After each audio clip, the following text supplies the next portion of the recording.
ओम श्री सद्गुरुवे नमः। गुरुर्ब्रह्मा गुरुर्विष्णु गुरुर्देवो महेश्वरः। गुरुः साक्षात् परं ब्रह्म तस्मै श्री गुरुवे नमः। ओम शांति शांति शांति। प्रणाम भगवान। भगवान आज दृग्दृश्य विवेक में परम पूज्य ब्रह्मनिष्ठ महात्मा स्वामी श्री अखंडानंद जी महाराज अहम मनुर्भवम सूर्यस्य इस मंत्र से प्रारंभ कर रहे हैं कि मैं ही पहले मनु था और मैं ही पहले सूर्य था। तो यह क्या हुआ? तो बोले कि ब्रह्मा तक हो जाते हैं। ऐसे ऐसे जीव होते हैं जिनको सृष्टि स्थित और संहार करने की सामर्थ्य प्राप्त हो जाती है। ऐसे ऐसे जीव होते हैं जिनको सृष्टि करने की, उसको पालन करने की और संहार करने की भी सामर्थ्य प्राप्त हो जाती है। और ऐसे भी जीव होते हैं कि वे ब्रह्मा विष्णु और महेश तक हो जाते हैं। अहंकार तत्व में लीन होने से रुद्र तक हो जाते हैं और महतत्व में लीन होने से हिरण्य गर्भ तक हो जाते हैं। इतनी अवस्था प्राप्त कर लेता है जीव कि वह महतत्व में लीन हो जाए, अहम तत्व में लीन हो जाए या प्रकृति में लीन हो जाए। इतनी ऊंची अवस्था बताते हैं कि अभ्यास के द्वारा प्राप्त की जा सकती है। ऐसे जो विदेह और प्रकृति में लीन वाले होते हैं, प्रकृति लीन होते हैं, इनको भव प्रत्यय कहा गया है। ऐसे लोगों को भव प्रत्यय नाम दिया है। तो आज भगवान स्वामी जी इस प्रसंग में भव प्रत्यय अर्थात जन्म प्रत्यय, जन्म से जिसकी स्मृति बनी रहती है, ऐसे लोगों के विषय में बता रहे हैं। यह बड़ा रोचक प्रसंग है भगवान, और बड़ा ही अद्भुत और विलक्षण है। और इस शास्त्र में दृग्दृश्य विवेक में भगवान इसके द्वारा यह पहली बार ज्ञात हो रहा है कि ये जो जीव हैं वे प्रकृति लीन भी हो जाते हैं, सूर्य भी हो जाते हैं, चंद्रमा भी हो जाते हैं, ब्रह्मा विष्णु महेश तक हो जाते हैं, और उनमें सृष्टि पालन और प्रलय की भी सामर्थ्य तक आ जाती है। तो मैं इसको प्रारंभ कर रहा हूँ। स्वामी जी कहते हैं कि यह जो सृष्टि है यह इंद्रियक रूप से सत्य है। यह सृष्टि सत्य भी है क्योंकि इंद्रियों से अनुभव में आ रही है, और यह सृष्टि असत्य भी है क्योंकि ब्रह्म की दृष्टि से नहीं दिखती है। तो जब इसको सत्य कहो तो इंद्रियक अनुभव की दृष्टि से सत्य है, और असत्य कहो तो ब्रह्मानुभूत की दृष्टि से असत्य है। क्योंकि यह अनिर्वचनीय है। यह जो सृष्टि है, यह जो प्रकृति है, यह जो माया है, यह अनिर्वचनीय है। इसमें क्या सत्य और क्या असत्य, अर्थात इसमें सत्य और असत्य का कोई भी आग्रह नहीं करना चाहिए। क्योंकि सत्य कहो तो सत्य नहीं और असत्य कहो तो असत्य नहीं है। अब स्वामी जी कहते हैं कि एक बात आप ध्यान में रखो कि जो विदेह है, माने स्थूल शरीर जिनको प्राप्त नहीं है, ऐसे जो देवता लोग हैं और जो प्रकृति लीन लोग हैं, अर्थात महतत्व, अहंकार तत्व और प्रकृति से जो एक हो जाते हैं, उनकी भी अविद्या निवृत्त नहीं होती। उनकी भी अविद्या निवृत्त नहीं होती है, या अविद्या निवृत्त नहीं है। कह रहे हैं कि जो विदेह हैं, अर्थात जिसके पास स्थूल शरीर नहीं है, ऐसे जो देवता लोग हैं, जो प्रकृति लीन लोग हैं, अर्थात महतत्व और अहंकार तत्व और प्रकृति से जो एक हो जाते हैं, उनकी भी अविद्या निवृत्त नहीं है। सत्व अन्यता माने तत्व पुरुषन्यता ख्याति नहीं हुई है।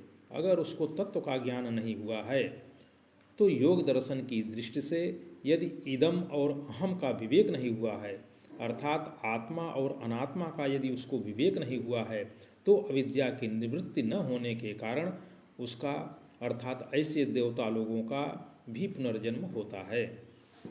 अर्थात कहने का तात्पर्य यह है कि यदि आत्मा और अनात्मा का विवेक अर्थात इदम और अहम का यदि विवेक नहीं हुआ है तो उसकी अविद्या की निवृत्ति मानो नहीं हुई है। और अविद्या की निवृत्ति जब तक नहीं होती तब तक जो है मुक्ति नहीं प्राप्त होती और उसका पुनर्जन्म होता रहता है। अब जब उसका पुनर्जन्म होता है तब क्या होता है? तो स्वामी जी कह रहे हैं कि तब उसका भव प्रत्यय होता है। तो फिर उसका क्या होता है? भव प्रत्यय माने जन्म प्रत्यय। अब भव प्रत्यय को और स्पष्ट करते हैं, कहते हैं कि जिस योगाभ्यास के बल पर उसको ब्रह्मत्व या देवत्व प्राप्त हुआ था, योगाभ्यास का वह संस्कार उसके जीवन में अपने आप ही प्रकट होता है। वह देवता योनि में रहते हुए भी चाहे तो समाधि लगा सकता है और जीवन मुक्त की तरह रह सकता है। ब्रह्मा रुद्र आदि की तरह रहते हुए भी चाहे तो बिल्कुल मस्तानी जिंदगी व्यतीत कर सकता है, लेकिन अविद्या की निवृत्ति न होने के कारण जब उसका पुनर्जन्म हो जाता है, पुनर्जन्म ब्रह्मा का भी होता है, ब्रह्मा चींटी तक हो जाता है, रुद्र इंद्र चंद्र वरुण इन सब का पुनर्जन्म होता है, तो उनके जीवन में स्वाभाविक ही समाधि के संस्कार देखने में आते हैं। यह भव प्रत्यय माने जन्म प्रत्यय है। जन्म से ही यह स्थिति उनकी होती है। यह बात यहाँ क्यों कही गई? तो बताया कि उन्होंने अभ्यास किया था, समाधि लगाई थी, परंतु समाधि की स्थिति यह हो गई कि ब्रह्मा हो गए और इंद्र हो गए, अस्थानीय हो गए।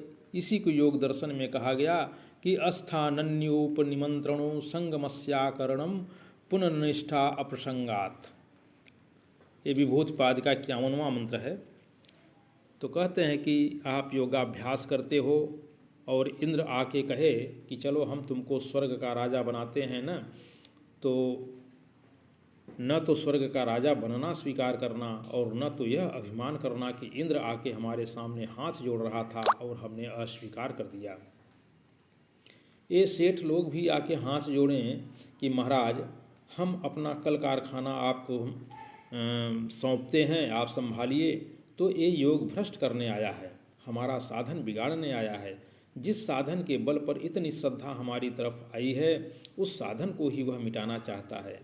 न तो उसका संग करना, आसक्त भी उससे नहीं करना और न अभिमान करना कि इतने बड़े बड़े सेठ साहूकार हमारे पास आए हैं, हमारे भगत हैं, क्योंकि उनकी श्रद्धा तो 2 मिनट में ही खत्म हो सकती है। इसी तरह देवता भी बुलाएं, इसी तरह देवता भी यदि बुलाएं कि ब्रह्मा भी आवें कि आओ हम तुमको ब्रह्मलोक में रखते हैं, रुद्र कहें कि आओ हम तुमको कैलाश ले चलते हैं, इंद्र कहे कि आओ हम तुमको स्वर्ग ले चलते हैं, तो न तो उनकी बात मानना और न तो उनसे दोस्ती जोड़ना और न तो यह अभिमान ही करना कि अरे इतने बड़े बड़े देवता हमको लेने आए हैं। बात क्या है? बात यही है कि उन्होंने चूँकि अभ्यास तो किया था परंतु उनको वैराग्य नहीं था, उनको तत्व का ज्ञान नहीं था, उन्हें इदम और अहम का विवेक नहीं था, उनका वैराग्यहीन अभ्यास था, इसलिए उनको सिद्धि मिल गई। वे इंद्र हो गए, वरुण हो गए, ब्रह्मा हो गए, रुद्र हो गए, कुबेर हो गए, सूर्य हो गए, चंद्रमा हो गए। तो क्यों हो गए? तो बताते हैं कि प्राकृतिक एक अंश में उनका तादात्म्य हो गया, प्रकृति के एक अंश में उनका तादात्म्य हो गया। क्यों हुआ? क्योंकि उनको वैराग्य नहीं था, उनका अभ्यास था। यदि पर वैराग्य होता तो फिर क्या बात थी। तब कहते हैं कि तत्परम पुरुष ख्यातेर गुणवैतृष्ण्यम, तत्परम पुरुष ख्यातेर गुणवैतृष्णम, अर्थात तब उनको मैं प्रकृति और प्राकृत से विलक्षण नित्य शुद्ध बुद्ध मुक्त आत्मा हूँ यह बोध हो जाता। तब उनको यदि उनको वैराग्य हो जाता, परा वैराग्य हो जाता, तब क्या होता? तब कहते हैं कि तब उनको जो यह मैं अपना स्वरूप है, यह प्रकृति और प्राकृत से जो विलक्षण नित्य शुद्ध बुद्ध मुक्त जो अपना आपा है, अपना स्वरूप है, अपना आत्मा है, इसका उनको बोध हो जाता। चूँकि गुणों के जो ऊपर बताई गई है, गुणों के द्वारा बनाई हुई स्थितियां हैं, उनमें तृष्णा होती, वैराग्य की कमी के कारण ही वे योगाभ्यास करके देवता हुए थे और वैराग्य की कमी के कारण ही फिर से वे मनुष्य योनि में आए हैं और उनके अंदर वासना के बीज विद्यमान हैं। तो बता रहे हैं कि इसीलिए बचपन में यदि किसी की स्थिति ऐसी दिखे कि यह तो योगियों की सी स्थिति है, तो यह मान नहीं लेना कि वह जिंदगी भर ऐसा रहेगा, क्योंकि वह भव प्रत्यय है। फिर जैसे अभ्यास उसमें दिख रहा है वैसे फिर उसमें वासनाएं उभर आएंगी। बहुत लोग जिंदगी भर सुनाते हैं कि जब हम बच्चे थे तब हमको पूर्व जन्म की याद आती थी, बच्चे थे तब हमारी समाधि लगती थी, अब कहाँ गई, अब वासनाओं ने दबा दिया, पूर्व जन्म के स्मरण को भी दबा दिया। यह भव प्रत्यय शुद्ध समाधि का साधन नहीं है। विघ्न के रूप में इसका उल्लेख करने के लिए कहा गया कि यह भव प्रत्यय भी विघ्न ही है। किसी किसी में पूर्व जन्म की वृत्तियां भी उदय होती हैं और जन्म के साथ ही आती हैं। तो किनके आती हैं, तो बताते हैं कि जो पहले देवता होते हैं या पहले ब्रह्मा आदि होते हैं उनकी आती है, तो उसके चक्कर में मत पड़ना। तो स्वामी जी बता रहे हैं कि ऐसे लोगों के चक्कर में मत पड़ना। तो फिर क्या करना चाहिए, तो कहते हैं कि अभ्यास करना, इसको उपाय प्रत्यय और भव प्रत्यय दो बोलते हैं। अभ्यास करना इसको उपाय प्रत्यय और भव प्रत्यय दो बोलते हैं। भव प्रत्यय माने पूर्व जन्म का जो अभ्यास है वह तब काम देगा जब इस जन्म में वैराग्य हो जाए। भव प्रत्यय का मतलब पूर्व जन्म का जो अभ्यास है वह तब काम देगा जब इस जन्म में वैराग्य हो जाए और फिर समाधि का साधन करे। यदि इस जन्म में वैराग्य न हो और अभ्यास न करे तो बेकार चला जाएगा। इसलिए इस जन्म में अभ्यास करना चाहिए। अभ्यास करने के लिए क्या क्या चाहिए, तो कहते हैं कि एक तो श्रद्धा होनी चाहिए। यदि आप उपाय करना चाहते हैं, योग करना चाहते हैं, साधन करना चाहते हैं अपने जीवन में, अरे आदमी पर श्रद्धा न करो पर अपने साधन पर तो श्रद्धा करो। क्यों करो, तो कहते हैं कि बिना श्रद्धा के कोई साधन तो होगा नहीं। इस साधन से हमको लक्ष्य की प्राप्ति होती है। यह आपके मन में विश्वास ही तो है कि आप 10 मिनट आँख बंद करके पीठ की रीढ़ सीधी करके बैठेंगे या अमुक नाम लेंगे या निर्वृत्तिक रहेंगे, निर्विषय रहेंगे, तो हमको आत्मदेव का साक्षात्कार होगा। अभी तो आप आँख बंद करके बैठते हो तो भीतर अंधकार है, या अभी तो शांत होकर के बैठते हो।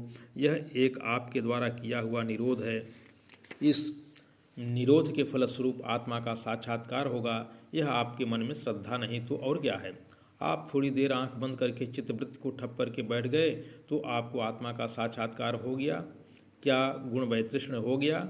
अब सात्विक राजस तामस स्थितियों से आपका कोई संबंध नहीं है। क्या पुरुष ख्याति हो गई। ये सब प्रश्नवाचक हैं। भगवान कह रहे हैं कि यदि आपने अभ्यास के तौर पर आंख बंद करके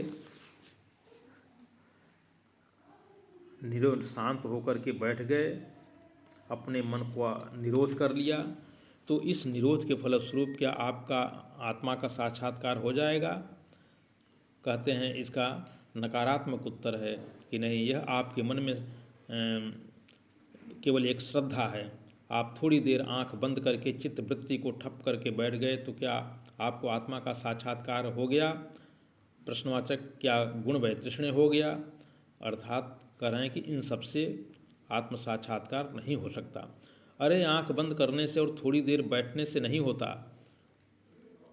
जब अभ्यास होगा तो दीर्घ काल तक तब होगा। तो आपको श्रद्धा रखनी होगी अपने अभ्यास पर कि यह अभ्यास हमें ऊंचाई की ओर, उन्नति की ओर ले जाएगा। व्यास भाष्य में व्यास जी महाराज ने इसी सूत्र की व्याख्या में कहा है कि श्रद्धा जननी व कल्याणी योगिनम पाति, अर्थात श्रद्धा माता के समान कल्याणकारी है, वह योगी की रक्षा करती है। तो भगवान यहाँ पर श्रद्धा का विशेष महत्व बता रहे हैं स्वामी जी कि यह जो श्रद्धा है यह माता के समान कल्याणकारी है, क्योंकि यह हमारी योगी के समान रक्षा करती है। यह योगी की रक्षा करती है। रोग होने पर भी साधन न छूटे, आलस आने पर भी साधन न छूटे, प्रमाद होने पर भी साधन न छूटे। यह कैसे होगा, जब अपने साधन में तुम्हारी श्रद्धा होगी।